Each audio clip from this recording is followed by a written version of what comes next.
Friends, आज हम pros के chapter 7 the heritage of India का पार्ट 3 स्टार्ट करेंगे। मैंने पार्ट 1 एंड पार्ट 2 मैं पहले ही ऑलरेडी आपको वीडियो सेंड कर चुकी हूँ।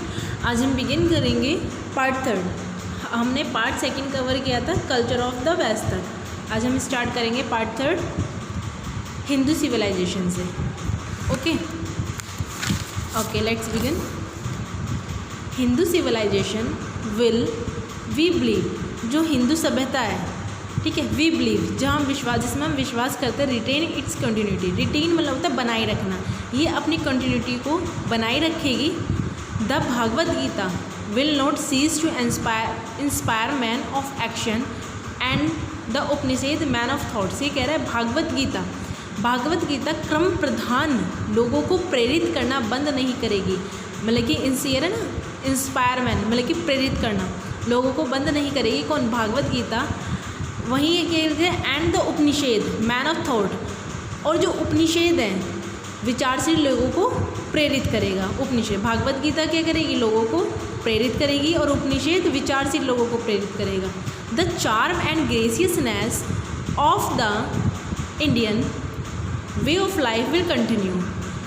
ये कह रहा है यहाँ आकर्षण और भव्यता, ये ना चार्म क्या होता है? आकर्षण, और ग्रेसियसनेस भव्यता।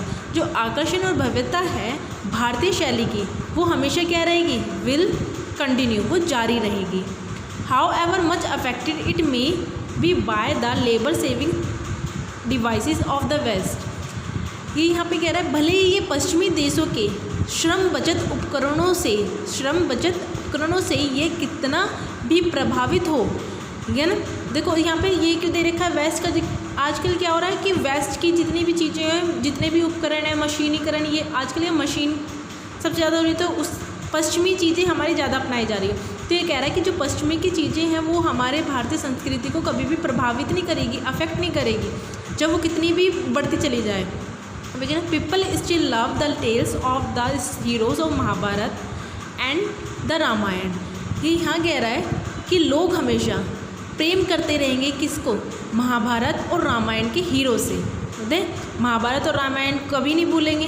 End of the love of Dushyant and Shakuntala and Purav and Urvashi. और किसके प्रेम को याद करते रहेंगे? दुष्यंत और शकुंतला के, और पूरव और उर्वशी के प्रेम को हमेशा याद रखेंगे। The quiet and gentle happiness which has at all time pervaded Indian life. यहाँ पे ये कह रहा है कि जो हर समय क्वाइट मतलब कि एक शांत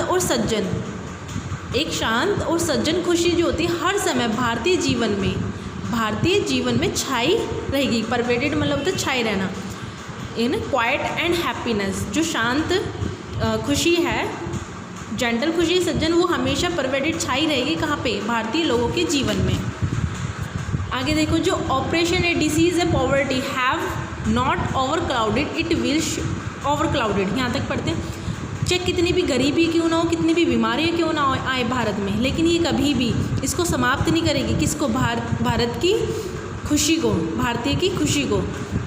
ठीक है। इट विल श्योरली, यह निश्चित रूप से, it will surely not vanish मतलब समाप्त होना, ये निश्चित रूप से कभी भी समाप्त नहीं होगी। Before the more hectic ways of the West, उत्तेजित पश्चिमिकों के सामने। मतलब कि चाहे कितनी भी पश्चिमी चीज़ें जाएँ, लेकिन ये कभी भी समाप्त नहीं होगी भारतीयों की खुशी।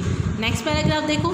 Much that was useless in ancient Indian culture has already perished. Paris मतलब हटा देना। ये कह रहा है यहाँ पे प्राचीन भारतीय संस्कृति में जो अधिकांश चीज़ें यूजलेस थी वो पहले ही समाप्त कर दी गई हैं। ठीक है। The extravagant and barbarous hecatomb of the Vedic age have long since been forgotten. जो भी मतलब कि बारबेरस जो बेकार की चीज़ें थी वो वैदिक एज से वो सब सारी चीज़ें फॉरगेटन मतलब भुला दी गई हैं। दो एनिमल सेक्रीफाइस कंटिन्यूज सम सेक्टर, लेकिन कुछ चीज़ों में, कुछ सेक्टर्स में अभी भी एनिमल्स का सेक्रीफाइस किया जाता है, एनिमल्स का बलिदान दिया जाता है। Widow have long cease to be burn on their husband pyres. Pyre मतलब चिता, मतलब कि विडोज़ को, विधवाओं को अब बंद कर दिया गया है उनकी पति की चिताओं पर जलाना। पहले क्या करते थे, उनकी अगर किसी के हस्बैंड की डेथ हो गई तो वही सती प्रथा तुम्हें पता ही है, तो उसकी चिता पे जला दिया जाता था, उसकी वाइफ को भी। गर्ल्स में not be law be married in childhood.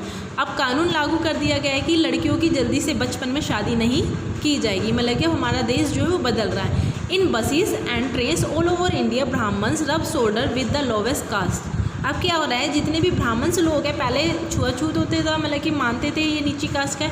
अब जितने भी ब्राह्मण लोग हैं, कोई भी है, तो सबके सब बसेस हो या बस में, ट्रेन में, सब ब्राह्मण हो या लोअर कास्ट हो, सब कंधे से कंधा मिला के चलते हैं without consciousness of grave pollution, बिना किसी गंभीर समस्या के, मतलब कि कुछ नहीं सोचते, वो चले जाते हैं। And the temples are open for all by law, मतलब कि कानून के अनुसार, मतलब कि जितने भी टेम्पल्स हैं वो सबके लिए खोले गए हैं। कास्ट इज वैनिशिंग, अब जातिवाद का क्या हो गया है, समाप्त। जातिवाद जो है वो समाप्त हो रहा है धीरे धीरे। The process begin long ago, जो ये प्रोसेस था किसका, जातिवाद का ख़त्म करने का, ये लॉन्ग एगो काफ़ी लंबे समय से चलता रहा है। But its pace is now so rapid, लेकिन जो अब इसकी गति है वो बहुत ज़्यादा लगातार तेज़ी से है।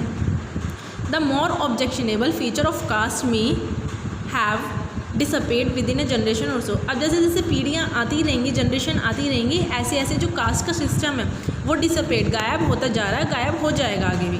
द ओल्ड फैमिली सिस्टम, जो ओल्ड फैमिली सिस्टम है बहुत के घरों में अडेप्टिंग मतलब कि ग्रहण कर रही है itself to present this condition, present वर्तमान के अनुसार अपने आप को ओल्ड फैमिली भी ढाल रही हैं। In fact the whole face of India is altering मतलब होता है चेंजिंग। जो इंडिया है पूरा का पूरा जो इंडिया है वो क्या हो रहा है, चेंज होता जा रहा है। But the culture tradition continue, लेकिन जो हमारा परंपरा है वो अभी भी जारी है। And it will never be lost, और इसे हम कभी भी नहीं खोएंगे। आज आपका चैप्टर कंप्लीट हो गया है, 7 चैप्टर, ठीक है। अगर इसमें किसी को कोई डाउट हो तो मुझसे कंसल्ट कर लें, ओके।